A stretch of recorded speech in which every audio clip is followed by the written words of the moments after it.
Hello student, 12th standard computer subject chapter number 5 M commerce mobile commerce એમાં student આપણે credit કાર્ડની વાત કરી, બધા કાર્ડની વાત કરતા હતા. એમાં હવે ડેબિટ કાર્ડની વાત કરીએ. ડેબિટ કાર્ડ લગભગ બધા સ્ટુડન્ટ યુઝ કરતા હશે અથવા બધા ઘરે પણ યુઝ કરતા હોય છે. ડેબિટ કાર્ડ એટલે આપણે એટીએમ કાર્ડ કહીએ છીએ અને ડેબિટ કાર્ડ કહેવાય છે. અલગ અલગ પ્રકારના નામ આવતા હોય છે એમાં કાર્ડમાં. ડેબિટ કાર્ડની વાત કરીએ. ડેબિટ કાર્ડનો દેખાવ ક્રેડિટ કાર્ડ જેવો જ હોય છે. કાર્ડ બે સેમ જ હોય છે. એટલે આ એમસીક્યુ પણ યાદ રાખજો, કાર્ડ જેવું કાર્ડ જ હોય છે. પરંતુ તેનું કાર્ય અલગ છે. ગ્રાહકના બેંકમાંથી સીધા જ વેપારીના રકમ છે એ ટ્રાન્ઝેક્શન થઈ જતું હોય છે. પહેલાં ક્રેડિટ કાર્ડમાં એવું નહોતું. મેં કીધું હતું ને, તમે એ સ્વેપ કરો એટલે અમુક સમય પછી એની પાસે પૈસા આવે બિઝનેસમેનની પાસે. આ ડેબિટ કાર્ડની અંદર તમારે એટ ધ ટાઈમ તમે ટ્રાન્ઝેક્શન કરો એ પહેલાં વેપારીના ખાતામાં જતા રહેતા હોય છે. ગ્રાહકના ખાતામાંથી રકમ તત્કાલ કપાત કરવામાં આવે છે. તમે પૈસા 10,000ની વસ્તુ લીધી હોય તો તમારા ડેબિટ કાર્ડમાંથી 10,000 એટ ધ ટાઈમ કટ થઈ જતા હોય છે. ક્રેડિટ કાર્ડમાં એવું હોતું નથી. ડેબિટ કાર્ડના ગ્રાહકને ખરીદી મર્યાદા રાખે છે. ડેબિટ કાર્ડમાં મર્યાદા હોય છે કે તમારા એકાઉન્ટમાં 10,000 છે તો તમે શોપિંગ 10,000ની જ કરી શકવાના છો. તેની ક્ષમતાથી વધુ ખરીદવાની પરવાનગી અપાતું નથી. ખરીદી માટે ડેબિટ કાર્ડનો ઉપયોગ કરવો વખતે ગ્રાહકે હંમેશા પોતાના ખાતાનું સિલકનું ધ્યાન રાખવું પડે. સિલક એટલે બેલેન્સનું ધ્યાન રાખવું પડે. 10,000 છે બેંકમાં, એટલે પછી 20,000નું ખરીદી કરી શકતા નથી. બેંકવાળા પૈસા આપતા નથી, ખાલી 10,000 જ હોય એટલા જ આપે છે. ક્રેડિટ કાર્ડમાં એવું હોતું નથી. ડેબિટ કાર્ડનું ઉદાહરણ તમારી સામે મૂકવામાં આવ્યું છે. જો આ ડેબિટ કાર્ડ તમારી સામે દેખાય છે, એટલે સ્ટુડન્ટ ડેબિટ કાર્ડ એટલે એટીએમ. એનું સારું કે તમારી પાસે બેલેન્સ હોય એટલું જ તમે આ વસ્તુ ખરીદી શકો. પહેલાંમાં શું હતું કે એવી માનસિકતા વધુ તમે ખરીદી લેજો. ઓકે, આમાં એવું હોતું નથી. એટલે ડેબિટ કાર્ડના એમસીક્યુ થોડાક જ છે, યાદ રાખજો સ્ટુડન્ટ, ભૂલાવવું જોઈએ નહીં. એમાં અલગ અલગ કાર્ડ આવતા હોય છે. વિઝા કાર્ડ આવતા હોય, ડેબિટ કાર્ડ આવતા હોય છે. ઓકે, એમાં પણ અપગ્રેડ કાર્ડ આવતા હોય અલગ અલગ ડેબિટ કાર્ડમાં પણ. ઓકે, જેમ તમારું ટ્રાન્ઝેક્શન સારું થતું હોય એમ બેંકવાળા તમને અલગ અલગ કાર્ડ આપતા હોય છે. અમુક સિસ્ટમેટિક એ અલગ અલગ એમાં પણ એ લોકો વીમા તરીકે ઓળખાય છે. સિસ્ટમ આપે કે ભાઈ તમે અમુક પેમેન્ટ કપાવો તો એ કાર્ડની ઉપરથી કંઈ પણ એવું ફ્રોડ થયું હોય તો એ બેંકવાળા પણ તમને પૈસા આપતા હોય છે. એવી ઘણી બધી સિસ્ટમો એમાં આપે છે. હવે આવે છે સ્માર્ટ કાર્ડ. સ્માર્ટ રહેવું જોઈએ. સ્માર્ટ કાર્ડ બધા કરતાં બેસ્ટ. જો સ્માર્ટ કાર્ડ ક્રેડિટ કાર્ડ જેવું દેખાવ હરખો છે ભાઈ, પરંતુ તેની સપાટી પર માઇક્રોચિપ જોડેલી હોવાથી તેનું કાર્ય અલગ છે. જો પરીક્ષામાં પૂછાય માઇક્રોચિપ જોડેલી હોય છે તો કેમાં હોય છે? સ્માર્ટ કાર્ડમાં.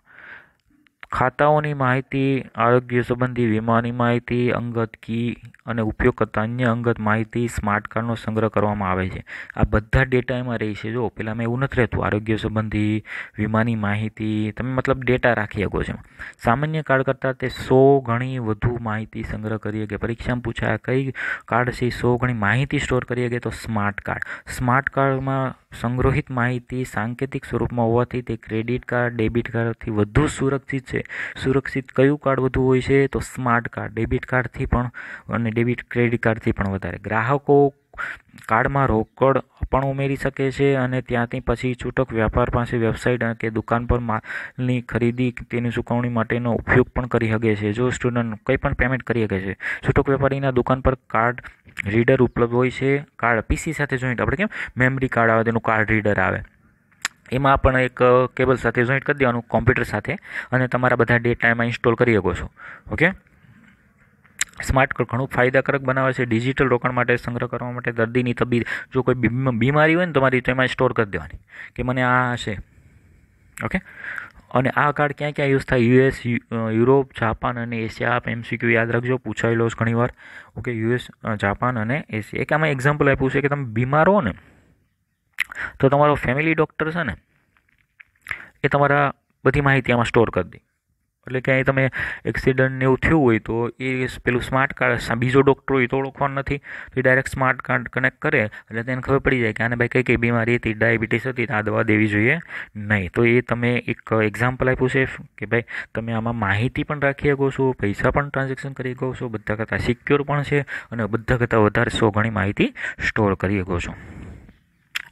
નેક્સ્ટ કાર્ડ આવે છે ચાર્જ કાર્ડ. સરસ મજાનું કાર્ડ છે. આ કાર્ડ એ પ્રકારની પેમેન્ટ માટે જ યુઝ થાય છે. ઓકે, જેમાં ગ્રાહકે કાર્ડના વિક્રેતાને પેમેન્ટ કરી શકે છે. વિક્રેતા એટલે બિઝનેસમેનને પેમેન્ટ કરી શકે છે. ક્રેડિટ કાર્ડની તુલનામાં ચાર્જ કર ધિરાણ કોઈ મર્યાદા હોતી નથી. જો ધિરાણની મર્યાદા હોતી એટલે ધિરાણ એટલે લોન એવું કહી શકો છો તમે. આપણે કેમ ક્રેડિટ કાર્ડમાં બેંકવાળા પૈસા આપે, ઓકે, એમાં લિમિટ હોય છે. જ્યારે આમાં કોઈ મર્યાદા નથી, જેટલું ખરીદવું એટલું ખરીદ જ રાખો, પૈસા નથી દેવાના.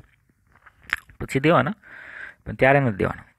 કાર્ડ આપનાર સંસ્થાને ગ્રાહકની બિલિંગ સમય મર્યાદાને અંતે પૂરેપૂરી રકમ પેમેન્ટ કરવી પડે છે. જો આમ ન બને તો તેણે લેટ ફી ભરવી પડે, પેનલ્ટી ભરવી પડે છે. એટલે આવું કાર્ડ લઈ લેવાય. ઓકે, તો સ્ટુડન્ટ આ કાર્ડ છે એનું અમુક બેંકવાળા પ્રોવાઈડ કરતા હોય છે કે જે લાખોમાં બિઝનેસ કરતા હોય છે. ઓકે, એને જ ખબર હોય ને કે ભાઈ આ પૈસા દઈ શકશે, એટલે આવા કાર્ડ એ લોકોને મળતા હોય છે. પણ તમે આમાં લિમિટ વગરનું કાર્ડ કયું, ધિરાણની કોઈ મર્યાદા નથી, એવો MCQ એક પૂછાય છે, તો યાદ રાખજો કે ભૂલાવવું જોઈએ નહીં. નેક્સ્ટ આવે છે નેટ બેન્કિંગ. નેટ બેન્કિંગની આગળ વાત કરીએ એટલે અહીં હું તમને હાઇલાઇટ કરી દઉં છું.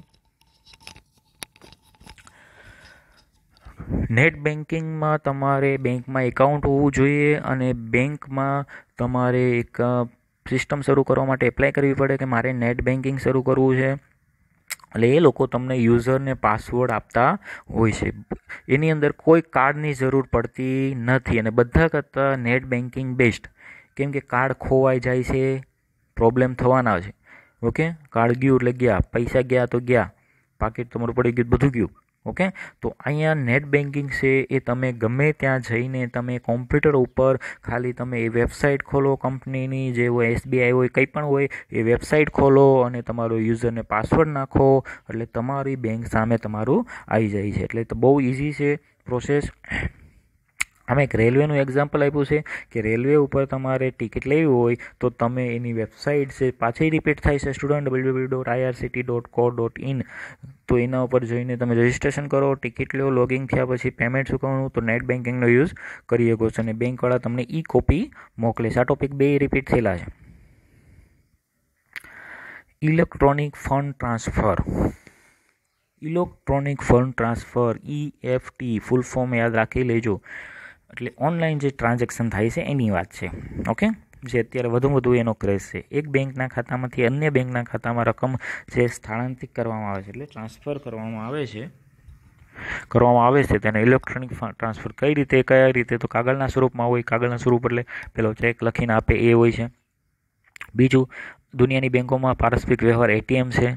ઓકે, ATMનો યુઝ શું થાય? કોઈ ટ્યુશન ફી ભરવી હોય, કર્મચારીનો પગાર હોય, ઓકે, ખાતામાં એ ટ્રાન્સફર થાય, ઓનલાઈન થતું હોય છે. બેંકના ખાતામાં માસિક જે કપાત હોય છે, EFT એ ઓનલાઈન ટ્રાન્ઝેક્શન કટ થતું હોય છે.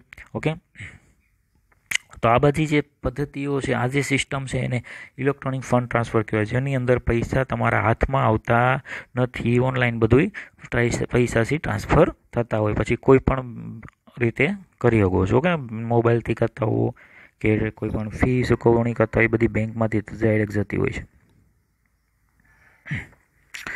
Wallet, electronic wallet. કરંટ લાગે એવું વોલેટ નહીં, આપણા ખિસ્સામાં વોલેટ હોય એ વોલેટ નથી. ઓકે,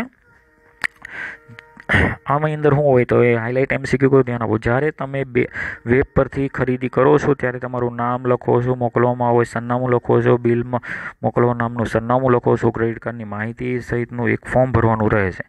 એકંદવાર આ કાર્ય યોગ્ય છે. તમે ફોર્મ વારાઘડીએ ઘડીએ ખરીદી કરવી હોય, કંઈ પણ કામ કરવું હોય, ટિકિટ લેવી હોય, ઘડીએ બધું લખ્યા રાખતા હો. ઓકે, તો એકાદ વાર બે વાર તમને મજા આવે, પરંતુ દરેક સમયે ખરીદી કરતી વખતે આ કાર્ય તમને એ ગમતું નથી. આ માટે કેટલાક વેપારીઓ ગ્રાહકે એકવાર ભરેલા ફોર્મની વિગત પુનઃ ઉપયોગ કરવા તે પોતાના સર્વર પર સંગ્રહ કરી રાખે, ઓનલાઈન સેવ કરી રાખે.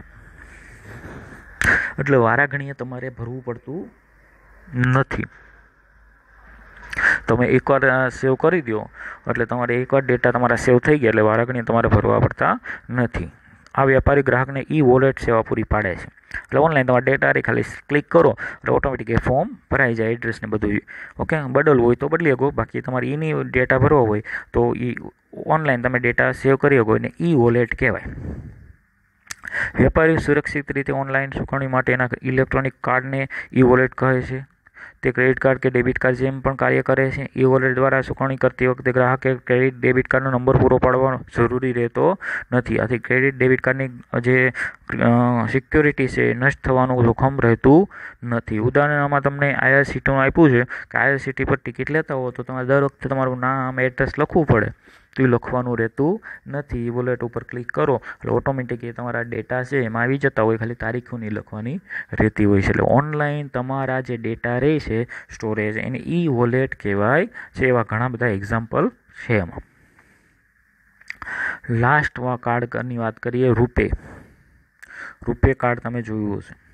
પહેલાં એનો MCQ હાઇલાઇટ કરી દઉં છું. રૂપે અને પેમેન્ટ એવા બે પરથી રૂપે પદ તારવવામાં આવ્યું છે. NPCI દ્વારા શરૂ કરેલી આ કાર્ડની NCPIનું ફૂલ ફોર્મ યાદ રાખી લેજો. National payment corporation of India, NPCI એ શરૂ કરેલી કાર્ડની દ્વારા ચૂકવણી પેમેન્ટની સિસ્ટમ છે. ઓકે, કે આ છે આ ઉપયોગ ક્રેડિટ કાર્ડ અને ડેબિટ કાર્ડ જેમ જ કરી શકાય છે. હાલમાં સમગ્ર દુનિયાની ફેલાયેલા જે ગ્રાહકો છે, વ્યાપારીઓ છે, અને ઇસ્યુ બેંકનો માસ્ટર કાર્ડ અને વિઝા સાથે જોડાણ કરી આપે છે. તેથી કોઈ સાંસ્થિક ભારતીય બેંક અથવા અસ્તિત્વ નથી. માસ્ટર કાર્ડ, વિઝા કાર્ડ ચૂકવણી દ્રષ્ટિએ વિશ્વ અગ્રણીઓ છે. આ પ્રકારના તમામ વ્યવહારમાં દ્વારા કરવામાં આવે છે. સ્થાનિક બેંકો દ્વારા થતા ક્રેડિટ કાર્ડ, ડેબિટ કાર્ડનો વ્યવહારનો દેશ બહાર આવેલા નેટવર્ક દ્વારા વધારો કરવામાં આવ્યો. સ્ટુડન્ટ, શોર્ટલી હું તમને કહી દઉં કે આ જે કાર્ડ છે ઇન્ડિયાનું કાર્ડ છે. હવે રૂપે કાર્ડ છે એમાં શું હોય છે કે તમે લિમિટ હોય છે, અમુક બહુ લેવડ દેવડ કરી શકતા નથી, તો લિમિટેડ હોય છે. તે ઓછો ખર્ચ હોવાને કારણે તેમાં રૂપે ગ્રાહક અને બેંક કાર્ડ માટે લાભદાયી છે. અને આ જે છે એ ઇન્ડિયાનું કાર્ડ, એટલે કે ભાઈ તમે પહેલાં કાર્ડ તમે લ્યો છો ને, એ કાર્ડના શું હોય છે કે તમે ટ્રાન્ઝેક્શન કરો ને પૈસા કટ થાય છે. અમુક ટ્રાન્ઝેક્શનમાં પૈસા કટ થતા હોય, તે ઇન્ડિયાની બહારના કાર્ડ હોય તો એ લોકોને ફાયદા થતા હોય છે. આ તો બેંક કે આપણે જ ઇન્ડિયાની અંદર જ કાર્ડ બનાવેલું, એટલે ઇન્ડિયાની અંદર જ એ પેમેન્ટ જતું હોય છે. તો આનું એક ફૂલ ફોર્મ તમે યાદ રાખી લેજો, કઈ રીતે નામ બાદ આવ્યું છે એ યાદ રાખી લેજો. ઓકે, અને આ બહુ ખર્ચાળ હોતું નથી. અહીંયા લગી સ્ટુડન્ટ આપણે ચેપ્ટર નંબર 5 પૂરું કરીએ છીએ. હું તમને 100 માર્ક્સનું એક MCQ પેપર આપીશ આનું વિથ આન્સર, અને બહુ જ એ IMP હશે, અને એ તમારે એકવાર રીડિંગ કરી લેવાનું રહેશે સ્ટુડન્ટ. અને આ બધા કાર્ડ પણ એકવાર રીડિંગ કરી લેજો, કેમ કે લાઈફમાં પણ તમારે કામ આવે એવું છે, એનું નોલેજ હોવું જોઈએ. અહીંયા આપણે ચેપ્ટર 5 પૂરું કરીએ છીએ.